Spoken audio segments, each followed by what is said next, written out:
trabajos prácticos los tienen que subir todos los integrantes del grupo. Si bien yo corrijo uno, ustedes suban el mismo PDF, pero en forma individual. Entonces yo tengo la certeza de quién todavía está interesado en el tema de la promoción de teórico. ¿Sí? Si son 5 en el grupo, los 5 tienen que subir el mismo PDF en esta parte de recuperatorio. ¿Estamos de acuerdo en eso? Porque lo ha subido solamente uno de los integrantes del grupo, si bien está aprobado o no, yo le he dado la devolución a ese integrante, el resto no. Entonces súbanlo todo para que yo tenga idea de quiénes están en proceso de seguimiento, ¿no? Así que bueno, les dije, el tema de la nota es un promedio, pero los dos exámenes tienen, o sea, tanto el trabajo práctico como el cuestionario tienen que estar aprobados, ¿sí? Podemos llegar a hacer un promedio, a lo mejor si tienen 6 y 8, ahí podemos llegar a ver el tema de la promoción. Pero si hay algún aplazo en alguno de los dos, hay que recuperarlo, ¿sí? El recuperatorio del cuestionario es después del segundo parcial, es allá mediados de noviembre, creo que, no, fines de octubre habíamos puesto fecha. Tienen las fechas ahí en el aula virtual. Ese es el recuperatorio de parte cuestionario, ¿sí?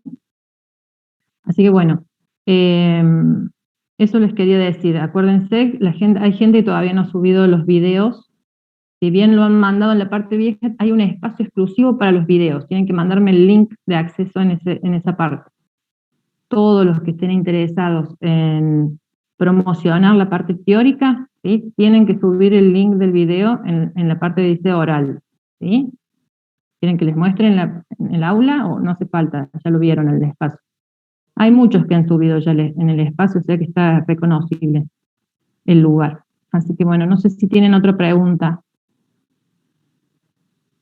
En cuanto a la devolución de los trabajos estos de cuestionario, sí les pido disculpas porque me he demorado, no me demoro tanto otros años, no me he demorado tanto otros años. ¿Por qué? Porque no he tenido que corregir trabajos prácticos. Saben que este año la idea era hacer un seguimiento. Ese seguimiento lo hemos hecho a través de todas las actividades que tienen ustedes en el aula virtual, ¿sí? Entonces,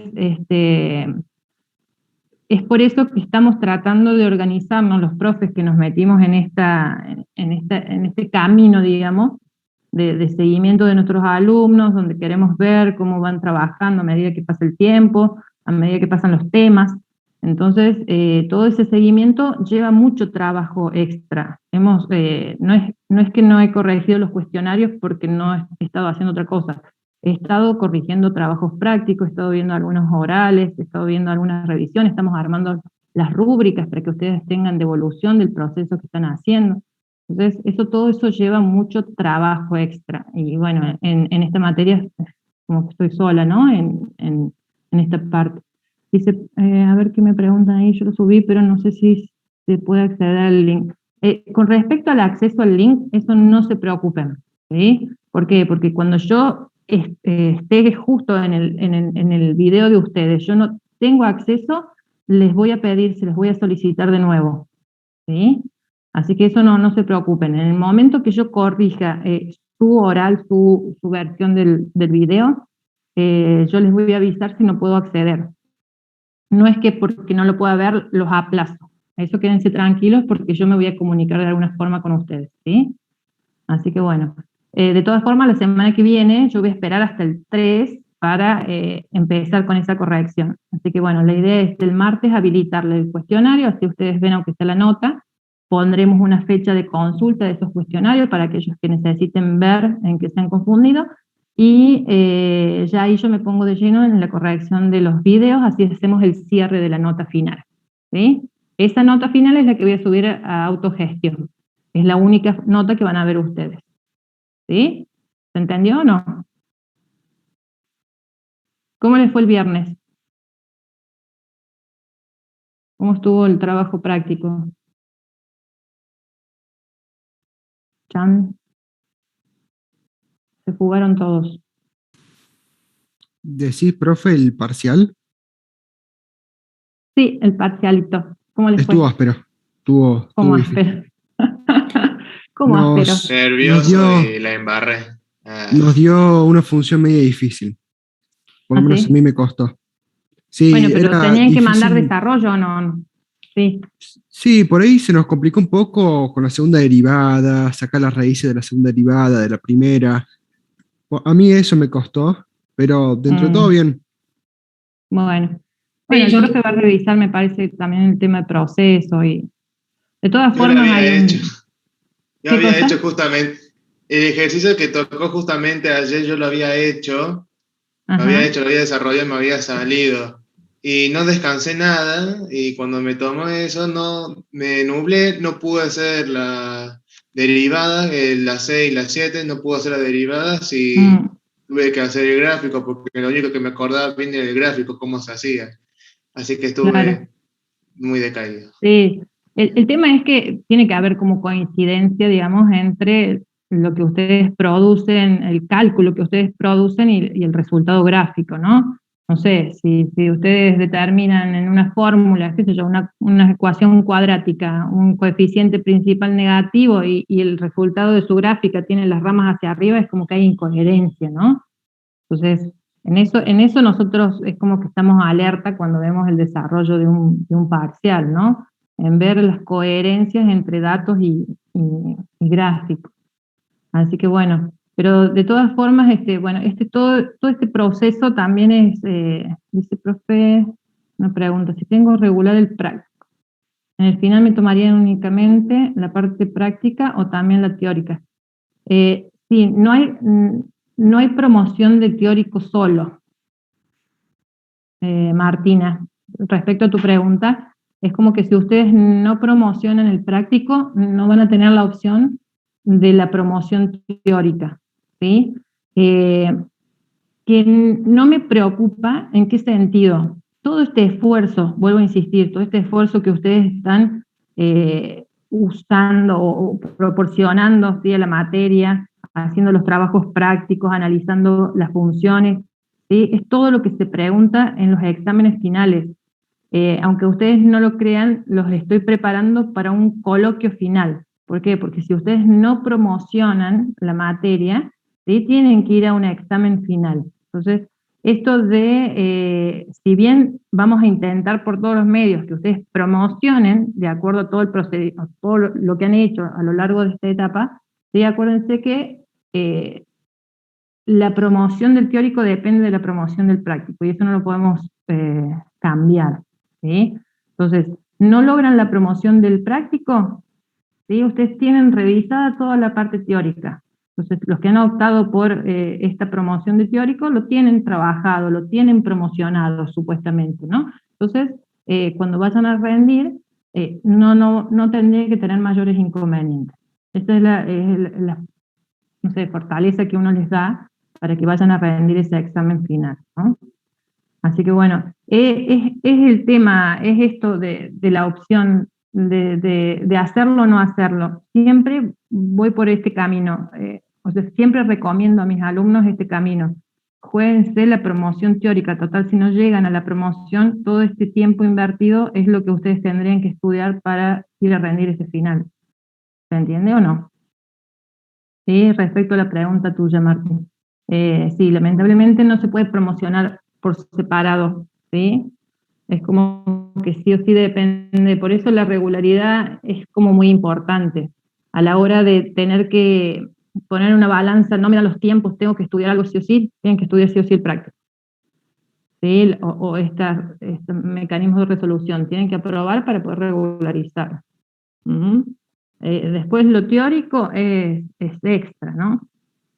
¿Qué pasa, Nico? ¿Levantaste ahí la mano? Sí, profe, ¿se me Sí, escucha? decime. Sí, sí, de 10. Em, la clase pasada, cuando, bueno, nos tomó el parcial en Mansur, nos dijo algo sobre rendir el próximo parcial presencial. No nos contó nada más. ¿Se sabe algo del tema? No, yo no estoy enterada de nada, Nico. La Ah, verdad que sé que han rendido algunos finales optativos, ¿sí? O sea, como que se ha propuesto, creo que es algoritmo y estructura, por ejemplo, en el K, en la parte de sistemas, algoritmo y estructura de datos, me parece son los que han rendido en laboratorio, pero con un número pequeño de alumnos. O sea, fue una tanda de los que querían rendir en forma presencial, me parece que fue como elección. Y la otra tanda, bueno, rendía en forma virtual. No he escuchado nada todavía respecto a parciales o exámenes de análisis específicos en forma presencial.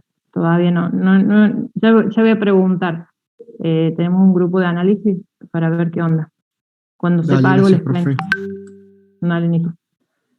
Así que bueno, la semana que viene, si mantenemos este número de alumnos más o menos, yo me gustaría, para esto de la práctica, digamos, de un examen final, me gustaría que entráramos un poco en una práctica, capaz que los separen en grupos, ¿se acuerdan? Para hacer una pequeña actividad de media hora, respecto, a ver si les puedo compartir pantalla. Es como que, porque hoy empiezo con integrales, que es el tema que va a empezar el profe seguro el viernes. Entonces, la idea es un poco los otros temas, y con respecto a máximos, mínimos, puntos de inflexión, es lo que me había quedado dando vuelta, ¿no? Voy a apagar la cámara, así no...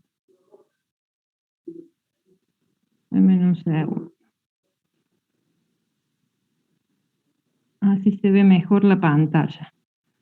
Esto, lo que quería mostrarles, que a mí me interesaría que hagamos una práctica, yo les voy a habilitar un cuestionario con algunas preguntas respecto a esto, miren, creo que se los mostré la semana pasada, no sé si alcanzamos a hacer una.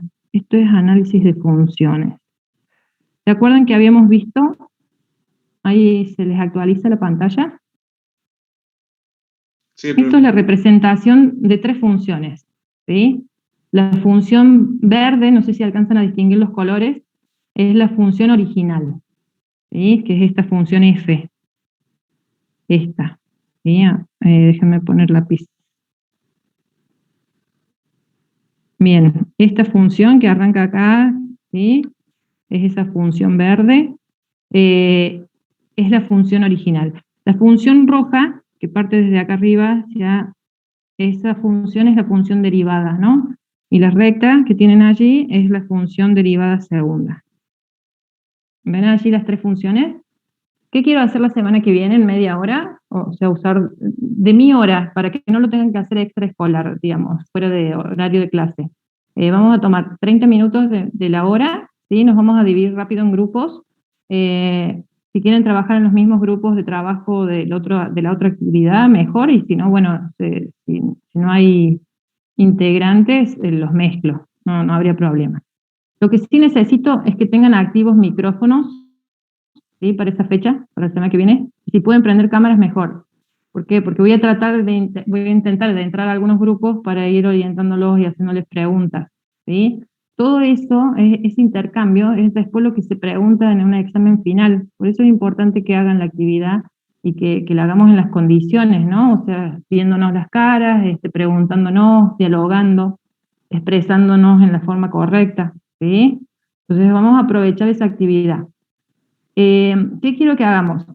Yo les voy a dar así, les voy a dar las funciones graficadas y de acuerdo a eso les voy a preguntar distintas situaciones. No sé, si yo les diera esta gráfica, por ejemplo, no les voy a preguntar por todos los puntos, el máximo, el mínimo, el punto de inflexión. Nos vamos a abocar a uno de ellos, ¿sí?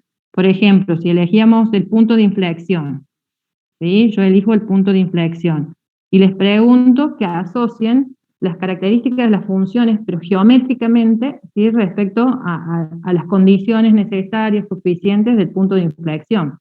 Entonces, ¿qué me podrían ustedes así? Hagamos una práctica como rápida para que vean cómo va a ser la actividad la semana que viene. ¿Cómo podemos justificar, ¿sí? A través de estos gráficos que ustedes están viendo, cómo podemos justificar la condición necesaria y la condición suficiente para que exista ese punto de inflexión? A ver, alguien que se anime a hablar, a ver si me ayudan. Miren, no estoy ni grabando, cosa de que no poner nervios a nadie, no va a quedar evidencia de esto. A ver, pero ¿cómo hacemos para justificar geométricamente, ¿sí? Esa condición necesaria y suficiente del punto de inflexión, relacionándolo a las gráficas? Fíjense que les saqué de pantalla las fórmulas, o sea, no quiero que hagan cálculos, solamente que interpreten. ¿Quién se anima? A ver cómo empezamos. ¿Por qué hay un punto Profe, inflexional? una Sí, pregunta. Seguramente estaría mal, pero ¿no podría ser por el cambio de la recta tangente que se va a producir entre los puntos A y B donde tenemos el punto de inflexión? bueno, nosotros tendríamos que ahí dibujar una recta tangente, ¿no es cierto?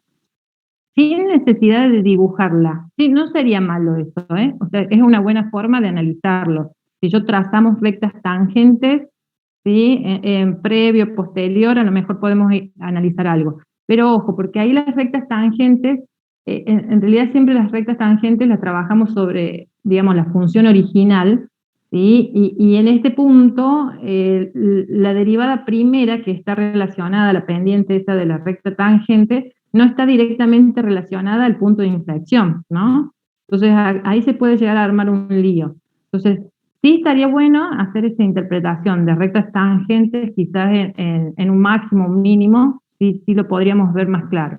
Pero necesitaríamos dibujar las rectas tangentes, ver las inclinaciones y esa historia, ¿no? Que es otro tipo de análisis. Ahora a lo que me refiero es, de acuerdo a la información que tienen ustedes en pantalla, ¿cómo pueden justificar la condición necesaria, la condición suficiente del punto de inflexión? Partamos por la definición. ¿Cuál es la La derivada condición? segunda vale 0 en 2. Bien, la derivada segunda en el punto de inflexión, muy bien, es la de abscisa 2, está muy bien. La derivada segunda en ese punto tiene que valer 0, ¿sí? Esa es la condición necesaria del punto de inflexión. ¿Cómo comprueban o cómo demuestran que la derivada segunda en 2 vale 0 a través de estos gráficos? ¿Cómo se pueden dar cuenta de eso? ¿Qué tengo que observar yo Porque para corta el decir eje. qué Justamente la cosa corta derivada el eje? segunda. El O sea gráfico que de la sería derivada segunda con el eje de la X. muy bien, ahí está. Eso es lo que tienen que interpretar. Fíjense, justo la función azul, ¿la ven a la función azul? Tiene una raíz, ¿sí? La función derivada segunda tiene raíz en x2, ¿sí? El valor de función para esa función, fíjense que es 0, ¿sí o no? O sea, es una raíz de la derivada segunda. Cuando yo tengo ahí una raíz de la derivada segunda, quiere decir que la derivada segunda vale 0 para esa abscisa. Ese sería el justificativo para la condición necesaria. ¿Se ve o no se ve? ¿Sí? Fíjense que observando la derivada segunda y viendo que tiene raíz en 2, entonces nosotros comprobamos la condición necesaria del punto de inflexión. ¿Sí? ¿Qué tendríamos que observar para la condición necesaria del máximo, por ejemplo? Yo tengo un máximo en 1, ¿lo ven ahí? El máximo en 1 es este punto de acá arriba. ¿Cuál sería la condición necesaria para el máximo? Una raíz de la derivada primera. Exacto, ¿por qué? ¿Cuál es la condición? ¿Qué dice, qué enuncia la condición necesaria? Que la derivada primera en 1 tiene que ser 0, ¿sí o no? Y si yo observo Sí. la función derivada, que es la roja, fíjense que tiene una raíz también ahí, en 1. ¿Dónde tiene Entonces otra está raíz? indicando que sería En el 3. mínimo. En realidad lo que te indica es que hay un máximo o un mínimo, ¿sí? Que la derivada primera en ese punto sea 0, quiere decir que puede haber un máximo o un mínimo. En este caso, bueno, si estamos analizando en 1, va a haber un máximo.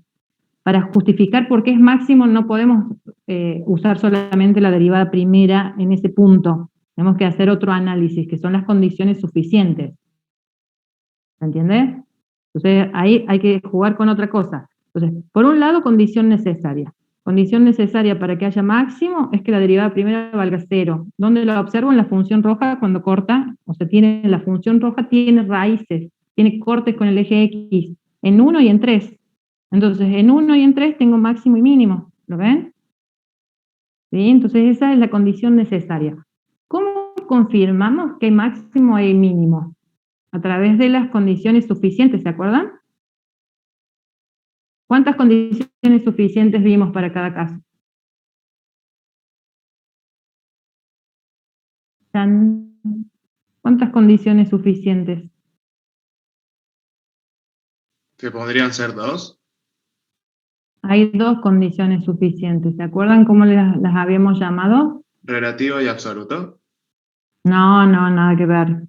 No. Condiciones suficientes para que haya un máximo. ¿Qué proceso hicieron ustedes en el parcial que renegaron tanto? O teníamos que nosotros comparar la derivada segunda. Claro, esa es una de las condiciones suficientes para que haya un máximo mínimo. Tener que calcular la derivada segunda y evaluarla en el punto, ¿sí? Esa se llama condición suficiente del signo de la derivada segunda, ¿sí? Si esa derivada segunda era negativa, había un máximo, ¿se acuerdan? Si era positiva, había un mínimo. ¿Sí o no? ¿No lo hicieron eso en el parcial? ¿Sí o no? Sí, profe. Sí, profe, sí. Bueno, contesten entonces, porque si no yo me quedo en el aire acá, navegando, contestándome sola. Entonces sí, condición suficiente. Tengo que ver los signos de la derivada segunda, ¿sí? ¿Cómo hago en la gráfica para ver el signo de la derivada segunda? ¿En qué parte del eje se encuentra? En este caso sería negativo. Claro, yo tengo que observar la función azul, ¿no? Entonces, si yo estoy posicionada en 1, bueno, no se alcanza a ver ahí, se me quedó corta ven que me quedé sin pantalla, ¿no? Pero es como que la función azul sigue para aquel lado, ¿sí? Entonces, es negativa, está por debajo del eje de las X. Quiere Se decir que encontraría en la 1, parte positiva de los X, pero negativa en el de los Y. Eso sería claro, referencia cuando nosotros tenemos que exactamente. calcular con respecto Nosotros a tenemos que azul. evaluar, o sea, la derivada segunda la tengo que ver sobre X1, ¿no? Dijimos que acá estamos tratando de analizar si hay un máximo mínimo en X1. Entonces, como la derivada segunda, ven que es negativa, está por debajo del eje de las X, en 1, quiere decir que hay un máximo. Eso es una condición suficiente para decir que hay un máximo. ¿Qué pasa en B? Fíjense en 3. ¿Dónde está la derivada segunda? ¿Ven que tiene un valor por acá arriba? Fíjense que el valor de derivada segunda está por encima del eje de las X, quiere decir que es positivo. Todo este tramo de derivada segunda, ¿ven? Es positivo. Y todo este tramo que está por debajo es negativo, ¿no? ¿Lo ven allí? Entonces, en lo que es condición suficiente para un mínimo, si la derivada segunda era positiva, listo, ya digo que hay un mínimo. ¿Entiende? Lo que pasa es que no hago el cálculo, ya está graficado, ¿sí? Es la diferencia que tuvieron que hacer en el parcial. El parcial que tuvieron el viernes no tenían las gráficas de las funciones, entonces ustedes lo que hacen es el cálculo y ven el signo. Esto es lo mismo, nada más que vemos el signo de la derivada segunda, pero visualmente.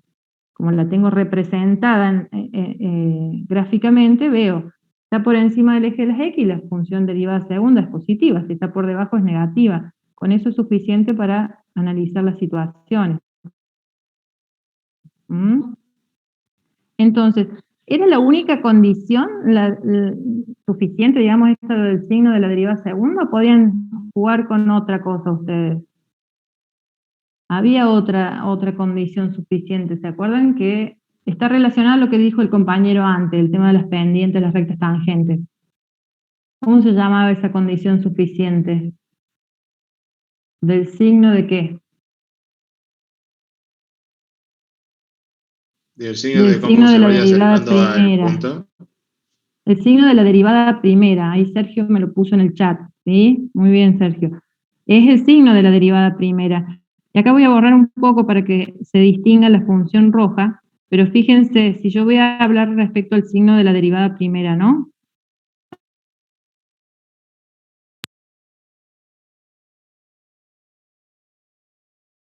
Tengo aquí el máximo. Habíamos dicho que en ese punto la función roja tenía una raíz, ¿sí? Fíjense que ¿dónde está la función roja previo al 1? Todo este tramo de la función roja, fíjense, todo este tramo de la función roja es positivo o negativo. Positivo. Es positiva. Y todo este tramo que tengo acá abajo Va a es ser negativo. negativa. Y Negativo. después tenemos otro tramo más positivo. ¿Ven ahí? Los signos de la derivada primera estoy viendo. Signos de la derivada primera. Entonces, si yo tenía un máximo, ¿se acuerdan? Teníamos que pasar de positivo a negativo. Entonces, si yo paso de positivo a negativo, como es este caso, fíjense, y ahí puedo graficar para que lo vean más claro, las rectas tangentes, ¿se acuerdan? Que dijo uno de sus compañeros antes. ¿Sí? En la gráfica roja se visualiza porque todo ese tramo es positivo, entonces en ese punto, al tener una derivada primera positiva, ¿sí? Yo defino derivada positiva en este punto previo. En un punto posterior ya dejó de ser positiva y pasó a ser negativa. ¿Por qué? Porque la gráfica la tengo por debajo del eje de las X. ¿Sería, más o menos profe, me todo lo que siguen incluye dentro? todo lo que incluye dentro, ¿qué? Porque puede ser que esté fallando, pero sacando el tramo restante que le queda para llegar al punto A, sacando eso, todo lo que está incluido dentro de la función de la derivada primera se puede considerar como negativo a la tangente. Las rectas tangentes, o sea, esto de graficar la función roja por debajo del eje de las X es porque todas las pendientes de las rectas tangentes, fíjense que son negativas, ¿sí? ¿Y cómo es la función verde con respecto a esto? ¿Cómo se comporta la función verde con respecto a que la derivada la derivada primera es negativa? ¿Cómo es ese tramo? Desde el 1 hasta el 3, donde tengo todo, ven que tengo todo negativo. ¿Cómo es en la función verde? Miren, se las limpio un poco la función verde para que la vean. En este tramo, Positiva. ¿Va cambiando de concavidad? no, va con otra cosa la relación. El signo de la derivada primera va relacionada a qué cosa. ¿Cómo es la función verde en ese tramo? Que va a ir decreciendo. Decreciente. Ahí está, chicos. Muy bien. Justin también lo dijo ahí en el chat. Por eso, ¿Sí? profe, es lo que yo le estaba comentando, de que todo lo Claro. que incluye dentro de la primera derivada se podría considerar que es lo negativo, obviando de lo que resta para llegar al punto A, y todo lo que está fuera de la primera derivada sería lo positivo. Sí, Me cuesta mucho expresar como no tengo nada para dibujar. sí, hay como una,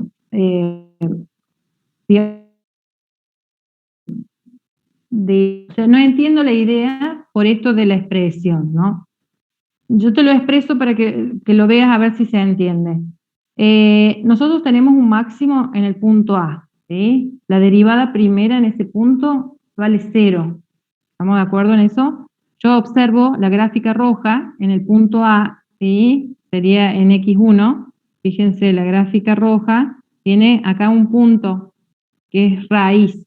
Derivada primera 0. Condición necesaria para que haya un máximo. Vamos a lo que dice el compañero con respecto a lo previo, ¿sí? El intervalo previo y el intervalo posterior a ese punto A. Fíjense que la función roja es positiva, ¿sí? Eso a mí lo que me produce en mi función verde es crecimiento. Cuando yo hablo de derivada primera positiva, yo en mi función original veo el crecimiento de la función. ¿Sí? Yo digo, la función es creciente en este punto. ¿Por qué? Porque la derivada primera es positiva. En cambio, si yo tomo un punto posterior a A, ¿sí? En ese tramo, fíjense que cualquier punto posterior a A, ¿sí? Fíjense que cualquier punto de esto yo voy a decir son puntos decrecientes, ¿sí? O en esos puntos la función es decreciente. ¿Por qué? Porque su derivada primera es negativa. Ven que está graficada por debajo del eje de las X. ¿Sí? Entonces, si yo tenía ese cambio de signo, ¿sí? Previo al punto A tengo una zona de crecimiento, para pasar a una zona de decrecimiento, teníamos el máximo, condición suficiente del signo de la derivada primera. ¿Se acuerdan? Entonces, esto chicos tienen que leerlo. ¿Por qué? Porque tienen que empezar a relacionar qué es lo que estamos observando, qué es lo que estamos analizando. Por ahí alguien dijo el tema de la concavidad. Sí, en esa zona que yo tengo el punto A, que crece y decrece mi función, todo esto hablábamos de concavidad negativa, ¿se acuerdan? Pero eso va relacionado al signo de la derivada segunda. Fíjense que en todo este tramo, donde mi función es cóncava negativa, fíjense que la derivada segunda es negativa, que es este tramo que tengo acá abajo. ¿sí? Entonces, es como que hay que ir relacionando, ¿sí? Entonces, yo lo que los invito es a leer el material para la semana que viene, ¿sí? ¿Por qué? Porque cuando nosotros leemos el material tenemos conciencia de lo que estamos, o por lo menos tenemos la base de lo que estamos hablando. Entonces, con ese material ya leído, intentando interpretar, yo les voy a dar como una seguidilla de preguntas para que ustedes vayan relacionando, ¿sí? Lo vamos a hacer gráficamente porque vieron que el cálculo se complica. Entonces lleva mucho tiempo hacer cálculos. Entonces, a mí lo que me interesa es, o sea, desde el punto de vista teórico, que interpreten los datos, ¿sí? El profe Mansur se encarga de que ustedes hagan bien los cálculos, ¿sí? Que consigan a través de cálculos toda esta información. Desde el teórico intentamos ver, o sea, la interpretación. O sea, una vez que ustedes hicieron el cálculo, ¿sí? Interpreten qué significa eso. ¿Se entiende la idea? Más o menos. Entonces, no quiero seguir mucho en esto ¿por qué? Porque la idea es que ustedes mismos vayan armando las ideas. No quiero ser yo la que les dé la historia, o sea, les digo, esto es así, y se quedan con esa verdad. Yo quiero que ustedes indaguen y se hagan preguntas. Entonces, la idea de la actividad práctica, si ustedes están con parciales o algo, me dicen, en vez de hacerlo la semana que viene, lo hacemos la otra semana. ¿Sí? Entonces, es como que les doy más tiempo para que lean el teórico, ¿sí? Interpreten las condiciones, son los cuadritos, este cuadro resumen que ustedes tenían, es eso lo único que quiero que tengan, que interpreten. ¿Esto? No, cuadro resumen es este, ¿dónde estaba? Resumen de criterios. Esto es, miren, es una sola hoja lo que quiero que interpreten. No les estoy pidiendo mucho. Entonces, yo necesito que lean esto, ven que acá tenemos condición necesaria y condición suficiente, que es todo este proceso. Condición necesaria y condición suficiente, que es todo este proceso. Que lo interpreten simbólicamente y después lo vamos a transformar en el gráfico. Miren acá, para el punto de inflexión también tenemos condición necesaria y condición suficiente. Tenemos condición necesaria y condición suficiente. ¿Sí? Son una condición necesaria, dos condiciones suficientes por cada tema de análisis. Eso es todo el teórico que ustedes necesitan saber, pero ¿qué pasa? Hay que interpretar eso. Entonces, esto del cambio de signo, miren, hay un cambio, esto es un cambio de signo.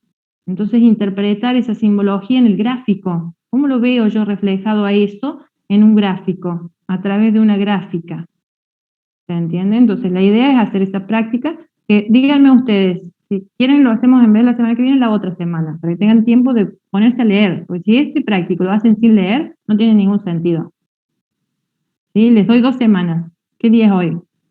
Hoy es 31. En vez de hacerlo, déjenme ver por acá el calendario. En vez de hacerlo el práctico el 8, lo hacemos el 15. ¿Les parece? ¿Sí? Es re importante que lo hagan bien ese práctico, que lo trabajemos bien. ¿Por qué? Porque eso a mí también me da una idea de que están siguiendo el teórico. Si ustedes siguen el teórico y tienen promocionado el práctico, a mí es todo indicio de que tienen que promocionar el teórico, ¿sí? Si tengo ese seguimiento. Entonces, estudien toda esta parte de criterios de condiciones necesarias y suficientes para el 15 sería. ¿Sí? ¿Les parece mejor? Tienen 2 semanas para hacerlo. No, el 15 no, el 14 es martes con ustedes. El martes 14. ¿Le cierra o no le cierra? Sí, profe. Sí, profe, de 10. ¿Sí? Les doy más tiempo. La semana que viene yo les recuerdo. Chicos, en la semana que viene hacemos el práctico. Entonces, en el práctico es una actividad extra, pero la hacemos en horario de clase. No les estoy pidiendo. Solamente lo que les pido es que vean el contenido que hemos visto en clase. ¿Sí? Se los vamos a aplicar. Así terminamos de entender esto, porque me parece que no se está terminando de entender. ¿Sí? Entonces, no quiero ir yo con mucho detalle, porque si no es como que toman lo mío como si fuera una verdad y listo. Entonces, no, la idea es que ustedes interpreten. Este es un caso difícil. Este es un caso difícil. ¿Qué hay en el punto máximo? ¿Cómo lo habíamos llamado ese punto? ¿Qué tenemos ¿Es un ahí en punto ese de punto esquina? máximo? Claro, es un punto anguloso, ¿sí? ¿Y qué pasaba en ese punto?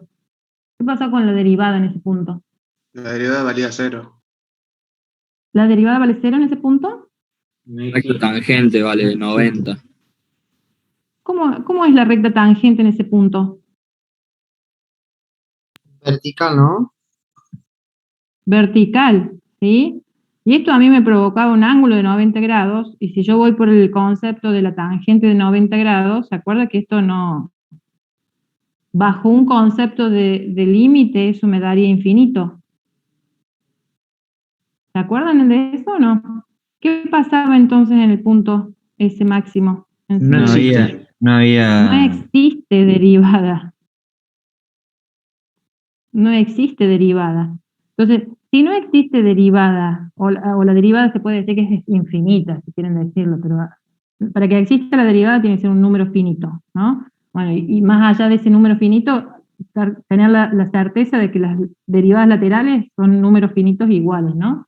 Pero bueno, eso es más profundo. Pero en este concepto de que la derivada primera en ese punto no existe, ¿cómo comprobamos la condición necesaria en este punto? ¿La derivada primera vale 0? ¿En 0? ¿Ven que es un problema esto? ¿Por qué? Porque yo quiero trabajar con condición necesaria, condiciones suficientes, y no puedo. Condición necesaria dice que la derivada en ese punto debería ser igual a 0, y no existe. Entonces, esto no me sirve, porque estoy ante un caso especial, ¿sí? ¿Cuándo sirve la condición necesaria y las condiciones suficientes? Cuando tengo funciones continuas y derivables. Son esas curvas suaves. Esta función verde no es una curva suave, tiene un pico ahí, ¿sí? Es como una transformación abrupta. Entonces, ese punto es crítico. ¿Por qué? Porque hay un máximo, pero no puedo trabajarlo a través de las condiciones necesarias y suficientes como las hemos visto. ¿Se entiende? Entonces, necesitamos algún criterio. Entonces, ¿cómo podríamos determinar que allí hay un máximo? Condición necesaria no la puedo expresar, porque no existe la derivada en el punto. ¿Cómo comprobamos que hay un máximo? Imagínense, no existe la derivada primera en el punto, ¿existe la derivada segunda en el punto? ¿Qué pasa con la función azul que supuestamente está representando la derivada segunda? En 0, ¿qué tenemos? Una asíntota. Fíjense que hay asíntota tanto para la función roja como para la función azul. Que exista una asíntota ahí me está diciendo que no existe el valor de derivada primera y no existe el valor de derivada segunda. O sea que el criterio ese que usaron ustedes en el parcial, de encontrar la posible abscista y después reemplazarla en la derivada segunda para ver si les daba positiva o negativa, ¿funcionará en este ejercicio? No funcionaría. No No. funcionaría. Porque Entonces, no dentro existe de los nada. contenidos, la pregunta es, dentro de todos los contenidos que hemos visto, ¿cómo justificamos que en 0 hay un máximo?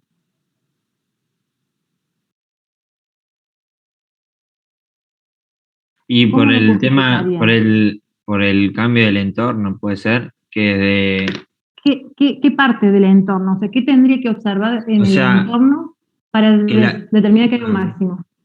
Sí, y la háblale. derivada, la derivada primera, vos desde la izquierda hacia el punto, eh, toma valores positivos y luego valores negativos. Exactamente, por ahí va la mano. Muy bien. Entonces, fíjense en este tramo previo, ¿sí? Si yo voy en ese tramo previo al 0, fíjense dónde está la derivada dibujada, la derivada primera.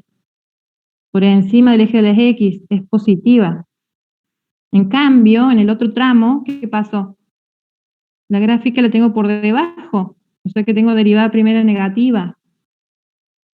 ¿Lo ven o no? Este cambio de signo a mí me provoca el máximo. ¿Se entiende? Entonces puedo analizarlo a través del signo de la derivada segunda. ¿Sí? Yo Profe, encuentro un punto crítico, pero no lo encuentro a través de la condición necesaria, porque la derivada primera no existe, entonces no puedo decir derivada primera igual a 0. Yo encuentro el punto crítico porque encuentro un punto anguloso, Entonces los puntos angulosos, que son aquellos valores para los cuales la derivada primera no está definida, ¿sí?, son posibles máximos. Entonces sobre ese punto le aplico la condición suficiente. ¿Pero cuál condición suficiente? La que yo puedo usar. Es el signo de la derivada primera. Tengo que agarrar un entorno al punto, observar cuál es el signo de la derivada previo al punto y cuál es el signo de la derivada primera posterior al punto. Si hay un cambio de signo, ¿sí?, de positivo a negativo, tenemos un máximo. ¿Se entiende? Esa es la forma de justificar que hay un máximo. ¿Alguien me iba a preguntar algo? No era yo, pero me acaba de sacar la duda. Perfecto.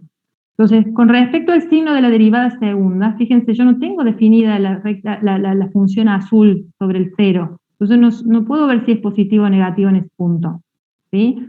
Pero sí podemos jugar con los signos de la derivada segunda con respecto a otro concepto. ¿Cuál era el concepto que a mí me permitía observar, ¿sí?, respecto a los signos de la derivada segunda? ¿Qué tema de los que vimos? Todavía no lo hemos mencionado hoy.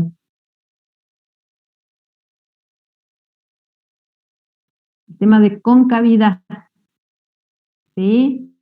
Fíjense, ¿cómo es la forma de la función verde? En teoría, si yo tuviera que trazarla así como, es como que, ven, como que tiene como los bracitos hacia arriba, ¿no? ¿Sí? Los dos tramos, fíjense que son, o sea, desde el menos infinito hasta el cero, no, desde el menos 1, porque tengo acotado este dominio. Desde el menos 1 al 0, fíjense, la función Serían es... simétricos. Sí, bueno, pero ¿cómo es? ¿Cóncava positiva o cóncava negativa? Negativo. No, fíjense que Positiva. está como para arriba, ¿sí? Tiene esa forma la gráfica verde. Entonces, todo este tramo es cóncavo positivo, por ahí una de las chicas lo dijo, ¿sí? Y todo este otro tramo también es cóncavo positivo, ¿sí? Pero ¿qué pasa? Hay una concavidad ahí que estoy analizando, pero no tengo de por medio un punto de inflexión, ¿no es cierto? Entonces ahí tengo que ir por las condiciones suficientes. ¿Cómo compruebo que en ese tramo tengo concavidad positiva? ¿Cómo lo puedo ver? ¿Cómo lo observo en la gráfica esta? Cuando yo digo concavidad positiva, ¿qué cosa es positivo en ese tramo? Los signos de la derivada segunda serían.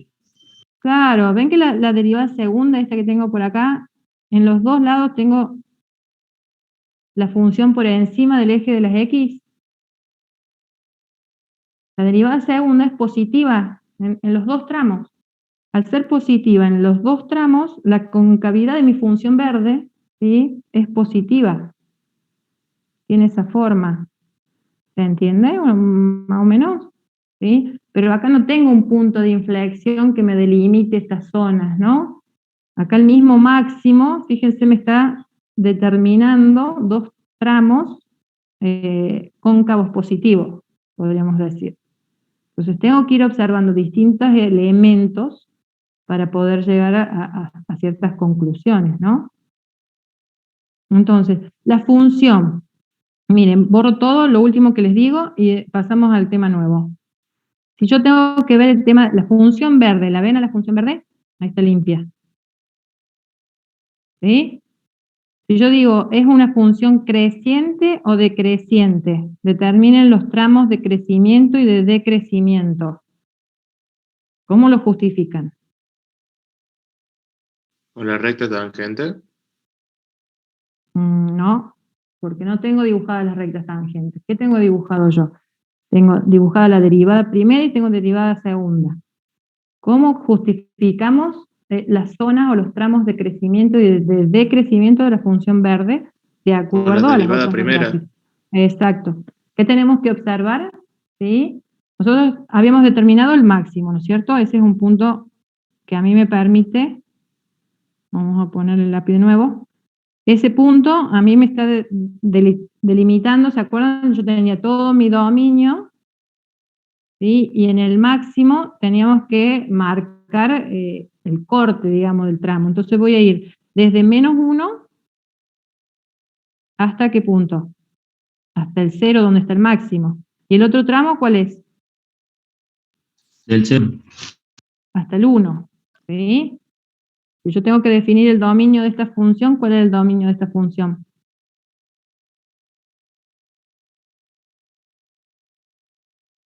¿Cuál es el dominio de función verde? De -1 a 1. Exacto. Y es una función acotada. Estamos en una función rara, ¿no? Entonces, ese es mi dominio. En ese dominio separamos en dos tramos. ¿Qué me determina esa separación? El máximo, ¿sí? Porque supuestamente, después de un máximo, siempre la función deja de crecer para pasar a decrecer, supuestamente, ¿no? Entonces, ¿cómo observamos si esta zona es de crecimiento o de decrecimiento? Si el -1, 0 es crecimiento o decrecimiento, y en el otro tramo. Y tengo que observar el signo de qué. De la derivada primera. Claro. Entonces, en este mismo tramo, fíjense que la derivada primera, en este tramo, desde -1 a 0, fíjense que la derivada primera está por encima del eje de las X, o sea que es positiva. Que sea esto positivo, a mí me da la garantía que la función verde es creciente. ¿Sí? Entonces, f de x, que es la función verde, es creciente en ese tramo. ¿Por qué? Porque la función roja es positiva en ese tramo. ¿Se entiende? En cambio, el otro tramo, desde 0, o el otro intervalo, desde 0 a 1, ¿qué pasa? ¿Cómo es la función roja? Es negativo. Es negativa, está por debajo del eje de las X. ¿Sí? Entonces, este signo, todos estos puntos que sean negativos, significa que las rectas tangentes tenían esta forma, ¿se acuerdan? Pendientes negativas. Entonces, esta es una zona de decrecimiento. F de X decrece en este tramo. ¿Sí? Porque la función roja es negativa. ¿Se entiende? O sea, hay muchas cosas que nosotros podemos analizar dentro de la función. Podemos analizar los máximos, los mínimos, los puntos de inflexión, las zonas de crecimiento y de decrecimiento, las zonas de concavidad positiva, las zonas de concavidad negativa. ¿Se entiende? Hay mucho para estudiar sobre esta misma función. ¿Vamos? Entonces, bueno, todo eso es lo que nosotros tenemos que ir analizando en cualquier situación de las que nos presenten, ¿no?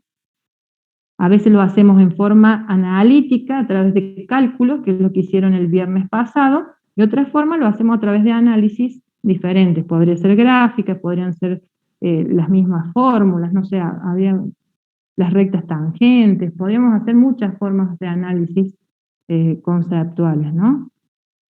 Más o menos se entendió la idea. Entonces el práctico del día 15 es algo al estilo de esto. Justificar, ¿sí?, mediante gráficos, ¿sí?, por qué la función tiene un máximo, por qué la función tiene un mínimo, por qué tiene un punto de inflexión, por qué crece, por qué decrece, por qué es cóncava positiva, por qué es cóncava negativa. ¿Estamos de acuerdo? Y así le damos un cierre a todo esto de análisis de función de máximos, mínimos y punto de inflexión. Bien. Pasamos a otro tema. Integrales. Integrales, acá van a ver que tengo un solo, la integral, esta sería la integral parte 1, después hay una integral parte 2 y hay una integral parte 3, pero de la parte de indefinidas, y después todo un material de definidas. ¿Qué es esto de integral indefinida, integral definida? Bueno, es lo que quería hoy comenzar a hablar un poquito. Si tengo media hora, todavía 20 minutos. La idea es interiorizarlos en el concepto de integral, ¿sí? Nosotros vamos a comenzar ahora una nueva unidad, y lo primero que vamos a estudiar, o que van a trabajar en el práctico, es la integral que se llama indefinida, ¿sí? Pero digamos que el proceso de estudio, o sea, la gente que estudió estos temas en sus orígenes, no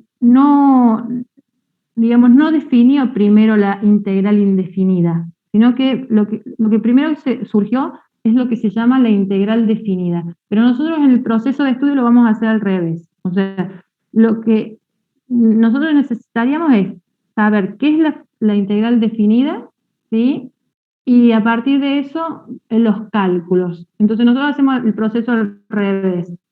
vemos el proceso de cálculo para llegar al cálculo de la integral definida. Entonces, vamos a ver un poquito qué es esto. Yo me adelanto con una representación gráfica de una función. Cuando nosotros hablamos de integrales, ¿sí? O del concepto integral, está relacionado, bueno, el cálculo del análisis matemático, por ejemplo, si ustedes agarran un libro de análisis matemático, está como dividido en dos grandes temas, que son las derivadas y son las integrales, ¿sí? Digamos que el análisis matemático se encarga de eso, de explicar, ¿sí? Lo que son derivadas e integrales. Las derivadas están relacionadas a lo que habíamos trabajado, ¿se acuerdan? De las pendientes de las rectas tangentes, la tangente trigonométrica, la recta tangente, ¿se acuerdan? Todo eso es lo que vimos de derivadas. La integral definida, ¿sí? Está relacionada al cálculo de áreas, ¿sí? Entonces, nosotros ¿para qué vamos a calcular las integrales? Es para poder llegar a áreas debajo de la curva. Nosotros podemos calcular un área, nosotros cuando hacemos el cálculo de áreas, ¿se acuerdan en qué figuras geométricas calculábamos áreas o superficies? ¿Se acuerdan? En figuras geométricas, polígonos regulares, ¿se acuerdan? Un cuadrado, un rectángulo. Nosotros tenemos fórmulas de cálculo de área para cada una de esas figuras geométricas, un rombo, un triángulo. ¿Sí? Nosotros podemos calcular en la geometría, podemos hacer cálculo de estas áreas o superficies, porque existe una fórmula definida que es de fácil acceso, ¿no es cierto? ¿Cuándo surge un problema en el cálculo de área? Y ya surge un problema, por ejemplo, en una circunferencia. Si yo tenía que calcular el área de un círculo, ¿sí? Ahí surge una nueva fórmula y un nuevo análisis para el cálculo, ¿sí? ¿Por qué? Porque los bordes del círculo no son rectas, no son segmentos. Entonces, en ese cálculo se complejiza un poco más. ¿Por qué nosotros vamos a estudiar lo que se llama la integral definida? ¿Sí? Ojo, acá hay dos títulos, ¿no? Estamos bajo el concepto de integral indefinida, pero los estoy interiorizando ese concepto a través de esto, integral definida. Entonces, cuando nosotros queremos calcular el área debajo de una curva, el problema que tenemos es que la curva no necesariamente es una línea recta. Entonces, si yo quiero calcular el área del recinto definido por la función, el eje de las X, y esa recta roja que tengo allí, entre 0 y 1, ¿no? Entonces yo tendría que calcular toda esta área. ¿Sí? ¿Lo ven ahí? Eso se llama recinto. Entonces, el concepto de integrales surge para poder calcular esa área en forma exacta. ¿Sí? O sea, el cálculo de la integral definida nos permite llegar al área debajo de la curva. ¿Cómo lo podríamos procesar para que ustedes vean de dónde viene ese concepto? Entonces, digamos, nuestro objetivo es calcular esa área, ¿no? El área debajo de la curva. Esta es una función cuadrática, es x cuadrado, entre 0 y 1, ¿sí? Me interesaría saber cómo calculamos esa área. Entonces, lo que primero surge para el cálculo de esta área es dividir ese intervalo 0,1 en distintos subintervalos. ¿Sí? Ven que acá como que lo he particionado en cuántas partes. 1, 2, 3, 4 partes. ¿Lo ven ahí? ¿Y qué trazado sobre cada una de esas partes? Fíjense que he determinado rectángulos. ¿Los ven a los rectángulos rosas? Yo quiero llegar al cálculo de esa área, ¿sí? A través del cálculo de lo que conozco, que es el cálculo de áreas de rectángulos, ¿no? Entonces, si yo divido esa base en 4 partes, yo podría calcular estas áreas, ¿sí? Y lograr una aproximación del área que estoy buscando. Fíjense que va a ser un área, el área que yo calculé va a ser superior al área que estoy buscando, ¿no es cierto? ¿Por qué? Porque todos estos pedacitos que tengo por acá es como que me están sobrando, ¿no? Entonces, si vamos al cálculo de esa área a través de estos rectángulos, fíjense que el área se reduce a, ¿se acuerdan la fórmula del área de un rectángulo? ¿Cuál era la formulita del área de un rectángulo? Base por altura sobre 2, puede ser. No, esa del triángulo. Base por altura. Ah, ¿Se sí, acuerdan? perdón. Esa era la Sí. fórmula. Bien. Entonces, si yo tengo una base, por ejemplo, divido una unidad en 4 partes, mi base vale 1/4, ¿no es cierto? 0,25. Entonces, fíjense qué altura estoy tomando. Esta altura, al 0,25, le estoy aplicando la función. Es como que estoy calculando la función en 0,25. La función en 0,25, como mi función es x cuadrado, es 0,25 al cuadrado, que esto sería mi altura, ¿no es cierto? Sería el h. Esta sería mi base y esto la altura. Ese es el primer cuadradito o el primer rectangulito, ¿sí? El segundo rectángulo también tiene una distancia, una base de 1/4, ¿sí? Pero la altura de este rectángulo cambia. Ven que en 0,5 yo calculo el valor de función para tener esta longitud, ¿sí? Es esto, mi f de 0,5 sería x al cuadrado, 0,5 al cuadrado. Por eso esta área es una base por una altura nueva, ¿sí? Sería el segundo rectángulo. Entonces, este es el rectángulo 1, este es el rectángulo 2, y así tengo el rectángulo 3 y el rectángulo 4. Si yo sumo las áreas, ¿sí?, del primer rectángulo, el segundo, tercer y cuarto, fíjense que tengo una aproximación al área que estoy buscando, al área real. Pero fíjense que tengo una aproximación, por eso ese símbolo, no es exacto. ¿Sí? La integral es una aproximación del área o de alguna forma puede encontrarse ser el área esa. Muy buena tu pregunta, Agustín. ¿Cómo lograríamos nosotros, ¿sí?, hacer que esta área sea exacta? ¿Sí? O ¿cómo haríamos para poder decir que esta área es más aproximada? ¿Qué pasa si yo en Una vez de consulta. tomar... Sí, Puede ser que esté mal, porque no recuerdo cómo sería el cálculo, pero se podría tomar el último trayecto de 1/4 por 1 al cuadrado y a lo que nosotros conocemos, de lo que nos falta, restarle al resto de la parte que le sobra. bueno, Tendríamos podría la ser una función. forma. Lo que pasa es que esa parte que me sobra tampoco es una figura geométrica con lados regulares, ¿no? O sea, que también tendría inconveniente en calcular esos pedacitos de área, ¿no? ¿Cómo haríamos nosotros para poder llegar a una mayor exactitud? ¿Qué pasa si en lugar de tener 4 pedacitos, ¿sí?, si yo tengo mi función, divido ese segmento, no sé, en 8, para tener cada vez rectángulos más pequeños? ¿Se entiende la idea? Va a ser más exacto, ¿o no? Claro, o sea, si yo tengo cada vez más rectángulos, los espacios que me van quedando, ¿sí?, son cada vez más pequeños. O sea que mientras más rectángulos yo tenga, ¿sí?, digamos que el cálculo de área va a ser cada vez más cercano. ¿Mm? Por eso, si ustedes observan, este análisis ya lo vamos a hacer bien, porque esto es un análisis de Riemann que se llama, que trabaja con rectángulos, ¿sí?, por exceso, por defecto, cuántos rectángulos, toda esa historia lo vamos a ver bien específico cuando calculemos la integral definida. Pero, ¿a qué los quiero llevar? Si yo tengo que aumentar el número de rectángulos, ¿qué pasa con las bases de esos rectángulos?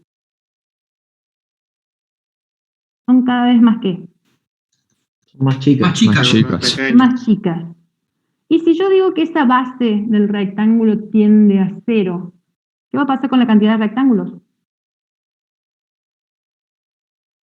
Sería volver ¿A qué va a infinito. tender?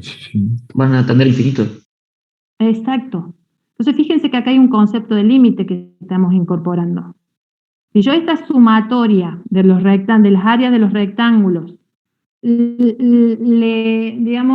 asigno el concepto de límite, diciendo, voy a calcular el límite para cuando las cantidades de rectángulos tienden a infinito, o para cuando las bases de los rectángulos tienden a 0, de toda esa sumatoria, fíjense que ese cálculo me va a llevar al resultado exacto. ¿Sí? Lo que pasa es que por cada vez que calculemos el área vamos a tener que aplicar un límite. Eso es un cálculo muy tedioso, ¿sí? Entonces, vamos a hacer cuántos rectángulos y después cómo hacemos para el cálculo del límite, cómo aplicamos el límite sobre la sumatoria. Para eso, ¿sí?, surge el concepto de integral definida, que es esto que tenemos aquí. ¿Sí? Ese símbolo, esa S que ustedes ven allí, es como una combinación del límite con esto de sumatoria. ¿Sí? Entonces, vamos a calcular el área a través de lo que se llama integral definida, que es este concepto. ¿Sí? Pero para poder calcular una integral definida, nosotros tenemos que hacer un cálculo que se dice que es como una antiderivada, ¿sí? Como un cálculo inverso a la derivada, ¿sí? Entonces, ese cálculo es la integral indefinida. Entonces, vamos a aprender a hacer esos cálculos para después llegar al área real. ¿Más o menos me siguen en la idea? Entonces, las integrales surgen para todo este cálculo de área, ¿sí? Entonces, en este cálculo de área, fíjense, todos los fenómenos de la física o se resuelven con derivadas o se resuelven con integrales, ¿sí? Y se trabaja mucho con las áreas debajo de la curva. Entonces necesitábamos una herramienta de cálculo de área debajo de una curva. Eso es la integral definida. Pero para poder llegar a ese número, a concretar esa área, sí o sí necesitamos saber integrar. ¿Qué significa eso? Encontrar las famosas primitivas, ¿sí?, o integrales indefinidas. Entonces, el primer proceso que vamos a tener nosotros es, para poder definir esa integral, esa área, digamos, vamos a tener que procesar funciones, ¿sí? ¿Se acuerdan cómo procesábamos a través de derivadas? Que a partir de una función obteníamos una nueva función derivada. Bueno, acá es algo parecido. A partir de una función vamos a obtener integrales indefinidas o primitivas, ¿sí? Ese cálculo me va a llevar después al cálculo exacto del área, ¿no? Entonces, vamos ya concretamente a lo que es la integral indefinida, ¿sí? Nosotros hasta ahora lo único que hacíamos es, tenemos una función, lo que hacíamos es determinar la derivada, ¿no es cierto? No sé, por ejemplo, teníamos x cuadrada, derivábamos, obteníamos 2x. Teníamos x cuadrado más 2, derivábamos, obteníamos 2x. ¿Por qué obtengo siempre la misma función? En este caso. ¿Por qué obtenemos la misma función? Si yo derivo x cuadrado, derivo x Porque cuadrado la más 2. constante se anula. Claro, la derivada de una constante es ¿cuánto? 0. 0. ¿Sí? Por eso se anula. Entonces 0. Entonces, fíjense, si yo derivo estas distintas funciones, obtengo esta función. La voy a llamar f de x. ¿En qué consiste la integración? Es, si yo les doy esta función, 2x, encuentre la función integrada, la integral indefinida. Encuentre la primitiva que derivada me dé 2x. Ese es el proceso de integrar, ¿sí? Es como el proceso inverso que se le dice. Si yo tengo una función, tengo que encontrar cuál es la función que derivada me dé 2x. ¿Se entiende? ¿Qué problemas vamos a tener cuando integremos? ¿Cuántas funciones puedo obtener? ¿Sí? Sabiendo que la derivada es 2x. Millones, profe, Infinita. depende del. Una infinidad. Claro. Porque puede tener Muchas. varias constantes. Exacto. Por cada x cuadrado puedo sumarle 0, restarle 3, sumarle 15, restarle menos un medio. ¿Sí? Es como que ese es el problema de la integral, ¿sí? Cuando yo obtengo o realizo el proceso de integración, yo lo que obtengo es una familia de curvas que se le dice, ¿sí? No puedo obtener una sola curva, no obtengo x cuadrado, no obtengo x cuadrado más 2 o x cuadrado menos 3, ¿sí? Sino que obtengo x cuadrado más c. Esta es la forma de representar toda esa familia de curvas posibles, ¿sí? Entonces decimos, la función derivada, ¿sí?, de x cuadrado más c es 2x. Entonces, con esta expresión generalizo lo que estoy buscando, que es mi f mayúscula de x, que es la función integral, ¿sí? Es la primitiva. Eso es lo que necesitamos calcular. Cuando yo tengo una función, dada la función 2x, ¿sí? Necesito encontrar su primitiva o su integral indefinida. ¿Qué significa eso? Encontrar esa función que derivada me dé 2x. Si yo derivo x cuadrado más c, ¿sí? Obtengo 2x, que es mi función original. ¿Se entiende la idea de lo que es la integral indefinida? Entonces, cuando nosotros derivábamos, obteníamos una sola función, ¿se acuerdan? Pero cuando nosotros integramos, obtenemos una familia de curvas. El problema de esta familia de curvas, fíjense, acá lo tengo para que más o menos lo observen, fíjense que el tema de la familia de curvas difiere en una sola constante. Quiere decir que si nosotros tenemos como primitivas funciones cuadráticas, ¿sí? Son todas estas cuadráticas que difieren en una constante. Por eso hablábamos de geométricamente, la integral indefinida viene representada por una familia de curvas. ¿Sí? Una familia de curvas. Entonces, lo que nosotros tenemos que obtener a partir de la integración es esa primitiva más la constante de integración. ¿Sí? Nosotros lo redondeamos, en vez de poner 2, 3, 0, menos 5, ¿sí? Lo que vamos a hacer es directamente encontrar la función primitiva y le vamos a poner más una constante de integración para generalizar el cálculo que estamos haciendo. En eso consiste. Entonces, geométricamente la integral indefinida es encontrar esta familia de curvas. Esa familia de curvas se representa a través de la primitiva, que es f mayúscula, más la constante de integración. Entonces, fíjense, si yo tengo f de x más c, si yo derivo en el proceso, obtengo el f de x, que era la función original. En el proceso de integración, que se le suele decir como antiderivada, ¿sí? Acá hay un tema dando vuelta que muchos autores lo definen como la antiderivada, pero en realidad el proceso real es inverso a la diferenciación, ¿sí? Viene relacionado a los diferenciales más que a la derivada. Pero bueno, en algún punto habíamos definido la derivada a través de cociente de diferenciales, ¿se acuerdan? Entonces es como que está todo relacionado. No nos vamos a meter en un debate si es antiderivada, antidiferencial, lo que sea, ¿no? El tema es que está todo relacionado y van a ver que en la expresión de la integral indefinida aparece el concepto de diferencial, ¿sí? Entonces ahí tenemos que tener ahí como una tensión. Entonces, vemos que si nosotros tenemos una función, el proceso, antes trabajábamos con esto, teníamos x cuadrado, perfecto, derivábamos, obteníamos 2x, ¿sí? Ahora les voy a dar el 2x y en la integración ustedes deberían encontrar el x cuadrado más c, ¿sí? No voy al x cuadrado, acuérdense, obtengo una sola función con la derivación, obtengo una familia de curvas con la integración. Eso es lo que vamos a realizar, ¿sí? Entonces, de la misma forma que existía una tabla de derivadas, ¿se acuerdan? Van a encontrar las tablas de integrales. ¿Por qué? Porque por funciones elementales la integración se hace como como un cálculo simple, se puede llegar a un cálculo simple. Es más fácil derivar que integrar, ¿sí? Porque si yo derivo funciones elementales, obtengo otra función elemental. Pero a veces nosotros en el cálculo de integrales, si yo tengo una integral, ¿sí? De una función elemental, a veces no obtengo funciones elementales.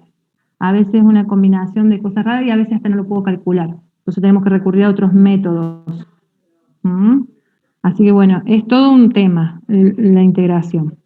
Este f de x que nosotros calculamos, o la integral indefinida, la llamamos siempre primitiva.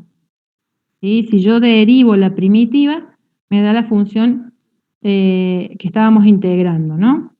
Entonces, esa expresión, f de x más c, recibe el nombre entonces de función primitiva de la función f de x. ¿Me siguen más o menos?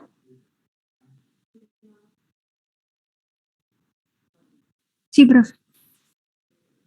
La definición de integral indefinida se llama integral indefinida de una función f de x a la expresión f de x más c, que se simboliza de esta forma. Acá volvemos a ver el simbolito ese de la S que habíamos visto antes. Fíjense, está el signo integral, este se llama signo integral, ¿sí? Tenemos la función integrando, que es este f de x, y tenemos el diferencial. Este es el diferencial. El diferencial viene asociado, por eso les decía recién, en realidad no es operación inversa a la derivada, sino que está relacionada con los diferenciales. ¿Se acuerdan el concepto de diferencial? Esto que tengo acá como definición de diferencial es lo que tenemos acá como elemento de integración. Por eso se dice que se integra un diferencial, ¿no? Entonces, esto, vuelvo a insistir, no vamos a hacer hincapié en por qué es así, sino que vamos a tomar la nomenclatura.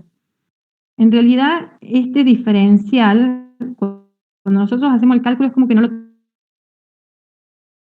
tenemos en cuenta. Sentido el análisis de este diferencial cuando tienen integrales de más de una variable. Nosotros acá estamos solamente calculando o vamos a calcular integrales de una única variable x, ¿sí? O p, o u, lo que sea, pero una sola variable. Nosotros estas integrales las podríamos realizar en funciones de más de una variable, y ahí entra en juego el diferencial. Ahí hay que estar atentos en función de qué variable, es como que el diferencial les indica a ustedes en función a qué variable tienen que considerar la integración. Eso lo van a ver en análisis 2. Cuando vean la materia de análisis 2, van a ver que van a calcular integrales, ¿sí?, de funciones de más de una variable, y ese diferencial les va a decir a ustedes tienen que integrar respecto a la variable tal, ¿sí? Ahí sí hay un llamado de atención con respecto al diferencial. Acá van a ver que cuando ustedes calculan las integrales o las funciones primitivas, es como que ese diferencial lo dejan de lado. Entonces, los dos términos son iguales, representan lo mismo. Este integral de f de x, diferencial de x, ven acá, tienen cómo se lee, ¿sí? Es lo mismo que hablar de la primitiva, ¿sí? Hablar de primitiva, de integral indefinida es lo mismo. Entonces, la primitiva, acá lo ven como suelto, ¿no? Tengo la primitiva más la constante de integración. Pero en sí, si yo derivo todo eso, me vuelve a dar f de x minúscula, ¿no? Entonces, podemos decir que toda esa expresión también es una primitiva. F de x más c es otra primitiva de la función f de x minúscula. Esto de las propiedades lo vamos a ver porque ya se hizo la hora, ¿sí? Lo vamos a ver la semana que viene. ¿Qué los quiero contar antes que termine? Les dije que hay una tabla de integrales. Desde el práctico van a ver que para calcular de la misma manera que veíamos diferentes procesos en la derivación, también pasa con la integración. Si yo voy a integrar a partir de la tabla directamente, que se llaman integrales inmediatas o directas, usamos la tabla. Pero a veces, cuando integramos funciones, que las llamamos funciones no inmediatas, ¿sí?, este cálculo se hace como más complejo. Entonces, ¿cómo vamos a calcular estas integrales? Y es como que las vamos a situar en distintos procesos, ¿sí? Y de acuerdo al requisito que cumpla, vamos a proceder de cierta manera. Entonces, les vamos a explicar estos métodos de integración, que es el método por descomposición, el método por sustitución, el método por parte, el método de funciones racionales, irracionales y trigonométricas. Son todos distintos métodos para poder integrar funciones, ¿sí? Entonces, lo directo es la tabla de integrales, qué sé yo, por decirles. Si yo tengo la integral, por ejemplo, de 1 sobre x diferencial de x, ¿sí? Tenemos que integrar la función, este es mi f de x minúscula, ¿no? Es el integrando. ¿Cómo resolvemos eso? Dijimos que tenemos que encontrar una función que derivada me dé 1 sobre x. ¿Cuál será esa función? Logaritmo natural de x. Logaritmo natural de x. ¿Y ahí tengo la solución o qué le falta? Una constante. La constante. Entonces, esto es lo que estamos haciendo a través de la integración. Profe, siempre va esa constante, ¿no? Siempre. Que ustedes se olviden de poner en el resultado de este cálculo la constante, significa que no saben el concepto de integral indefinida. Vamos de nuevo. O sea, el logaritmo de natural de x es esta función, ¿sí? Pero que ustedes pongan ese c, va a ser esta función, esta función, esta función, esta función. La familia de curvas, ¿sí? Esto es la integral indefinida. Calculan una familia de curvas. Si ustedes se olvidan la c, es como que no lo están considerando el concepto. ¿Se entiende o no? ¿Sí? ¿Más o menos? Sí, sí. Bien. Este cálculo es lo que yo llamo directo. Si ustedes vienen acá a la tabla, ven, buscan en la tabla cómo integrar una función de este tipo. Entonces, la integral de 1 sobre x diferencial de x siempre nos da el logaritmo natural de x más c. ¿Sí? Fíjense, ¿se acuerdan cuando trabajábamos la derivada de funciones polinómicas? ¿Qué hacíamos con los exponentes? ¿Se acuerdan?